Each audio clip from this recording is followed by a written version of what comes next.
መማረኔ ገዳይ ነኝ እንዴ? ማን ነው ያለሽ ገዳይ? አይደል አላውቅም። ገዳይ ነሽ ተባልኩ። አይ ሰው የሚሰጥሽን ነገር ተቀብልሽ አንቺ እንዴት ገዳይ እንዴት ትሆኛለሽ? እግዚአብሔር ነው ማርያም። ለምንድን ነው የከፋሽ? በምክንያት ነው ገዳይ ነሽ ያሉሽ? አይደል አላውቅም።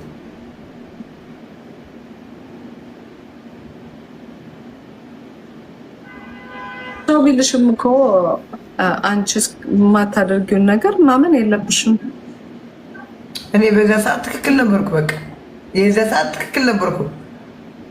ይሄ ይመጣል ብዬ እኔ አስቤን አውቄም ወይ ምናምን ያደረኩት ምንድን ነው? በዴዚ እናት ጉዳይ ነው። አዎ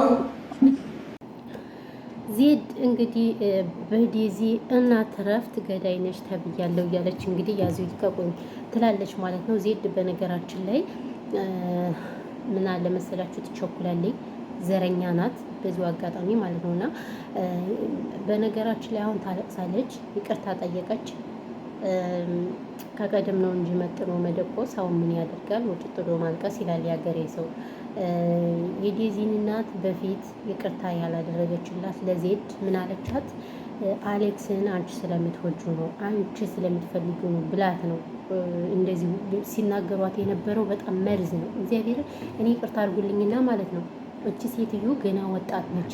እንዴት ያለምንም ነገር እንትን ልትል ትችላለች? ይቅርታ አድርጉልኝና ልጇን ጥላት ስትሄድ ወይ በጭንቀት ልጇን ለትልቅ ደረጃ ደርሳለሁ ብላ አስተምራት ትልቅ ነገር ስትጠብቅ አሁን ባልሆነ ነገር ስትዘፈቅ እሱ እንትን ብሏት ሃይምሮ ጭንቀት ራሱ እኮ ታውቃላችሁ፣ ጭንቀት በጣም በሽታ ነው። ጭንቀት በጣም ብዙ ነገር ያደርጋል። አታዩትም? የሶፌኒያስ የሚባል ጭንቀት ብዙዎቻችን እንትን እያለን ያለ ጭንቀት ነው። አሁን ለምሳሌ ጭንቀት ስታስቡ ምናምን እንደዚህ አሁን ያው ፊቴ ለምሳሌ ባጭሩ ማዲያት ያወጣብኝ ስለማስብ ነው፣ ስለምጨናነቅ ነው ባይዘው ማለት ነው። ሶ ይሄ ነው ነገር። ግን እቺ ሴትዮ እንዴት ጥሩ ወሬ ስታወራ ነበር ካሁን በፊት በቃ አልታመመችም። ሶ ሐኪም ቤት ሄዳ እረፍት አደረገች ስትባል ወይ ጭንቀት ነው ወይ በቃ ሶ ጭንቀት ነው። ምክንያቱም ሚዲያ ላይ ራሱ ብዙ ነገር ተናግረዋታል። እሱ ራሱ ይሄ አሌክስ የሚባለው ጅል ማለት ነው የራሱን ቤተሰቦች እኮ በጣም እንወዳቸው። እግዚአብሔር የራሱ ቤተሰቦችን አትንኩብኝ እስካለ ድረስ።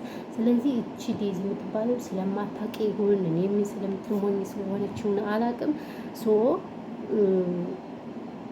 የኔን ቤተሰብ አትንካ ማለት ትችል ነበር። እንደዛ የሷን ቤተሰብ ልጅሽ እንደዚህ ማድረግ ትችላለች፣ ልጇን አላሳደገቻትም፣ ልጇን ሰንበዲ ብዙ ነገር ነው እያለ ማን ነው እሱ? ምንድን ነው ይቅርታ አድርጉልኝና ይቅርታ ቢጠይቅ ባናታቸው መተከል ይችላሉ ማለት መፈቃቀር እኮ ችግር የለውም፣ ናፍቀር ችግር የለውም። የፈለግነውን ነው የምናፈቅር ምንወድ። ነገር ግን ምን አለ መሰላችሁ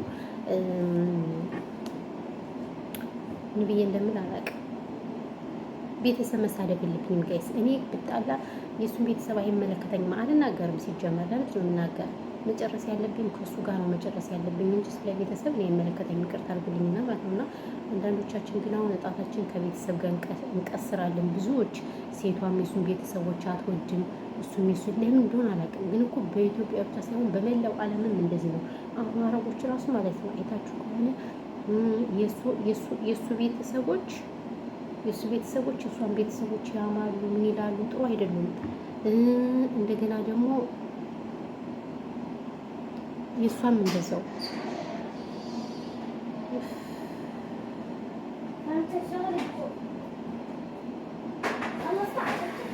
ሻጠር ሰቅይባ እና ምን ልላችሁ ፈልጌ ነው። ግን እናንተ ከእንደዚህ አይነት ነገር ልትማሩ ይገባችኋል። እኔ በቃ መማር አለባችሁ። የፈለገ ብትጣሉ እንኳን ከሱ ጋር ብትጣሉ በቃ ከሱ ጋር መለያየት እንጂ ጣልቃ የሚገባ ሰው ሃይምሮ ትክክል አይሰራም። በነገራችን ላይ ወለዴ ነው የምላችሁ፣ ጣልቃ መግባት አያስፈልግም። በጓደኛ ብትይ እኔ ብዙ ሰዎችን ስለምታዘብ ነው ሲፈልጉ በጓደኛ በወንድም በእህት ምናምን ለምን እሷ እንዲነች ምናምን ከፈለጉ ይዘጓቸዋል ሁሉ ማለት ነው። አንዳንድ ከእውቀት ነፃ የሆኑት መሀይም ደንቆሮ ማለት ነው ይዘጓቸዋል። እግዚአብሔር እኔ በጣም ብዙዎችን ስለምታዘብ ነው። ሰው እንደዛ ነው ማለት ነውና ከእንደዚህ አይነት ነገር ልንማር ይገባናል፣ ልንቆጠብ ይገባናል። የምር እኔ በጣም ነው ያዘንኩት። በተለይ ዜድ የምትባል ግለሰብ ሰካራም የተናገረችው ነገር ልብ ነው የሚነካ እውነት ለመናገር እና ለማንኛውም እንግዲህ ምንም ማድረግ አይቻልም። እሷ ምንም አልመሰላትም። እኛ ነን እንጂ እንደዚህ ትክንክንክን የምንለው። እሷ ቲክቶክ ላይ መታ እንግዲህ እንትናናት አሉ ሮሚ ማለት ነው። ሮማን ተሰማ። ቆይ እሱም በሌላ እሄድበታለሁ። ቆይ ጋይስ ሪከርዱን እያሰማኋችሁ እነግራችኋለሁ ማለት ነው። ቲክቶክ ላይ መጣ ነበር አሉ እናንተ ወይ ሊበላችሁ ትብሱ ስጠኛ አልሄደችም ሁሉ አሉ። ከዛ ከእንትኑ እናቷ ጋር አልሄደችም። እርጉዝ አላለች በእናቷ እንትን ቤቴ መርብስ ነው። እኔ እሱ ራሱ አይምሮ አይሰራም ብዬ ነው ያሰብኩት እውነት ለመናገር ማለት ነው። ቤተሰብ ሰው ያለው ነገር ይሄ ነው። ብቻ በጣም ያሳዝናል። በጣም ከምላችሁ በላይ ማለት ነው። እናትን ያህል ነገር ቀልድ 9 ወር ተሸክማ ስንት ነገር ለተማሪም ግን በነገራችን ላይ የሚሰማት ስትወልድ ስትደግም ምናምን ሰንበዴ እሱን ስትሆን ነው የምታስበው እንጂ አሁን መስሎ አይታያትም። ይቅርታ አድርጉልኝና ቤተሰብ እና ያው ያለው ነገር ይሄ ነው። ለማንኛውም በሰላማችሁ ብዙ ይበሉልኝ። ብዙ ወሬ ያላወራባችሁ ያለው ነገር ይሄ ነው እላችኋለሁ። ሰላም ዋሉ ማናችሁ።